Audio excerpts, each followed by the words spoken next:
उत्तर प्रदेश में सोन नदी के तट पर गोठानी गांव में है। यह चोपन से लगभग 8 किमी दूर स्थित एक किला है जो रॉबर्ट्सगंज से 25 किमी दूर है। अघोरी किला उत्तर प्रदेश के सोनभद्र जिले में SH 5 रोड पर स्थित है।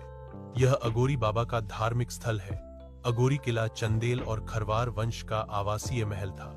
अघोरी किला सोन नदी के किनारे पर स्थित है। इस किले को आदिवासी किला भी कहा जाता है क्योंकि इसके अंतिम शासक एक आदिवासी राजा ही थे। अघोरी किला का इतिहास। सोनभद्र जिले में बालंद शाह के वंशजों का राज्य 20वीं शताब्दी में स्थापित किया गया था। बालंद शाह खरवार वंश का था। राज्य का विस्तार घोरावल के पास बेलन नदी तक और पूर्व की तरफ पलामू, दक्षिण में सिंगरौली और मध्य प्रदेश के सीधी, रीवा और अंबिकापुर तक था। 12वीं शताब्दी के अंत तक मदन शाह का शासन था जो बालंद शाह के वंशज थे। 12वीं शताब्दी के अंत में वेत्रवती, वर्तमान वेतवा, नदी के तट पर चौहानों और चंदेलों के बीच युद्ध हुआ। इस युद्ध चंदेलों ने बारीमल तथा पारीमल के नेतृत्व में लड़ा और इस युद्ध में चंदेल पराजित हुए।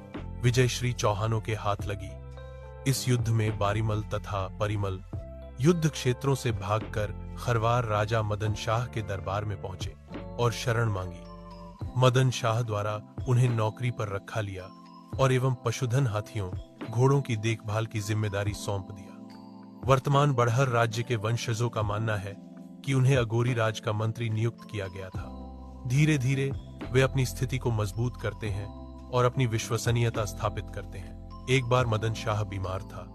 उसके बेटे को युद्ध में भाग लेने के लिए कहा गया था। मदन शाह चंदेल, परिमल और बारीमल को अपने शरीर की खबर अपने बेटे को देने के लिए काम पर रखा था। बारीमल और परिमल ने मदन शाह के बेटे को मदन शाह के निधन की सूचना नहीं दी। मरने से पहले वे खजाने की चाबी परिमल और बारीमल को सौंप देते हैं।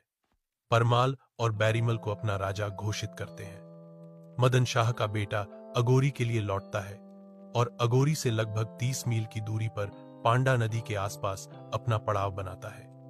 परिमल और बारीमल अघोरी की सेना के साथ वे मदन शाह के पुत्र रामा और अघोरी के राजकुमार को घेर लेते हैं और मार देते हैं। इतिहास अपने आप को दोहराता है।